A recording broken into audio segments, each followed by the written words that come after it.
పట్టిసీమ ద్వారా 445 టీఎంసీలకు పైగా గోదావరి జలాలను కృష్ణా డెల్టాకు తరలించామని మంత్రి రామానాయుడు తెలిపారు. పట్టిసీమ, ఒట్టిసీమ అన్న గొడ్డలిపాటి నాయకుడు ఇప్పుడు ఏం చెబుతారని ఆయన నిలదీశారు. ఎన్టీఆర్ జిల్లా ఇబ్రహీంపట్నం వద్ద పవిత్ర హారతి ఏర్పాట్లను మంత్రి నిమ్మల పరిశీలించారు. ఈ కార్యక్రమంలో మాజీ మంత్రి దేవినేని ఉమా, కేఎల్ రావు కుమారుడు విజయరావరావు పాల్గొన్నారు. గోదావరి, కృష్ణా అనుసంధానం ద్వారా కేఎల్ రావుకు నిజమైన నివాళి అర్పించామని నిమ్మల చెప్పారు.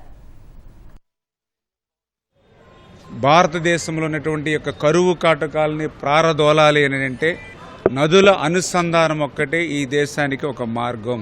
గంగా నది నుంచి మహానది, మహానది నుండి గోదావరి, గోదావరి నుండి కృష్ణ, కృష్ణ నుండి కావేరి, ఒక గార్లెండింగ్ ఆఫ్ రివర్స్ ఈ యొక్క దేశానికి అవసరమని తెలియజెప్పిందే మన తెలుగు బిడ్డ, మన తెలుగువాడు, మన కేఎల్ రావు గారు.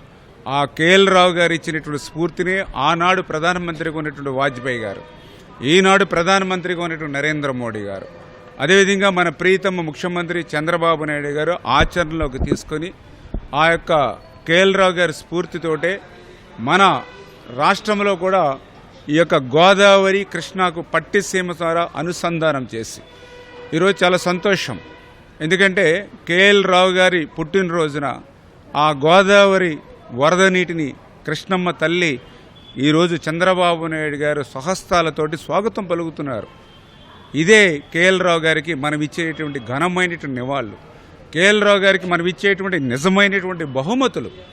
ఈ అండర్ టన్నల్ కావచ్చు, భవానీపురం దగ్గర గాంధీ హిల్ కావచ్చు, వీటీపీఎస్ విద్యుత్ ధర్మ కేంద్రానికి నీళ్లు ఇవ్వాలని ప్రకాశం బ్యారేజ్ దగ్గర నీళ్లు నిలబెట్టం కానీ, అదేవిధంగా ఈ స్ఫూర్తి తీసుకునే ఎన్టీ రామారావు గారు ఆ రోజుల్లో కృష్ణమ్మని పెన్నలో కలిపి ఇవాళ మద్రాసుకి తెలుగంగ పేరు మీద నీళ్లు ఇచ్చారు. నదుల అనుసంధానం, తిరుపతికి నీళ్లు వచ్చినా, కాళహస్తికి నీళ్లు వచ్చినా, రాయలసీమ బతికి బట్టగట్టిందంటే ఇవాళ మహానుభావుడు మరి ఎన్టీ రామారావు గారు తెలుగంగ వల్ల జరిగింది.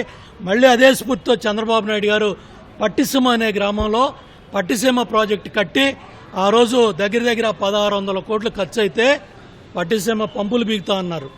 ఇవాళ అమరావతిని ఏ విధంగా తిడుతున్నారో, అమరావతి రాజధానిని ఏ విధంగా ఆపాలని కుట్రలు చేస్తున్నారో, ఆ రోజు కూడా పట్టిసీమ, ఒట్టిసీమ పంపులు బిగుతాం, మేము అధికారంలో రాగానే అసలు పంపులు వేయమని చెప్పి ఎన్ని కుట్రలో కుతంత్రాలు చేసినా 442 టీఎంసీలు ఈ ప్రాంతానికి వచ్చినాయి.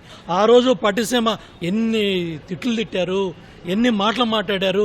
ఇవాళ ఏ ముఖం పెట్టుకొని వైసీపీ నాయకులు మాట్లాడుతూ ఉన్నారు, గొడవల పార్టీ నాయకులు మాట్లాడుతున్నారు. అర్థం చేసుకోండి. ఇప్పటికైనా చంద్రబాబు నాయుడు గారి నాయకత్వంలో పట్టిసీమ కట్టబట్టే కృష్ణా డెల్టా కాలువల్లో ఇవాళ 5000 క్యూసెక్కులు నీళ్లు వెళ్తా ఉన్నాయి. నాకు చాలా సంతోషమైంది. ఇప్పుడే దేవినేని గారు చెప్పారు, మన విజనరీ డైనమిక్ చీఫ్ మినిస్టర్ గారు అక్కడ వైకుంఠపురంలో ఏదో బెరాజ్ చేస్తున్నారట. అది నాన్నగారి కళ్ళని చాలా పూర్తి చేసినట్టుగా ఉంటుంది.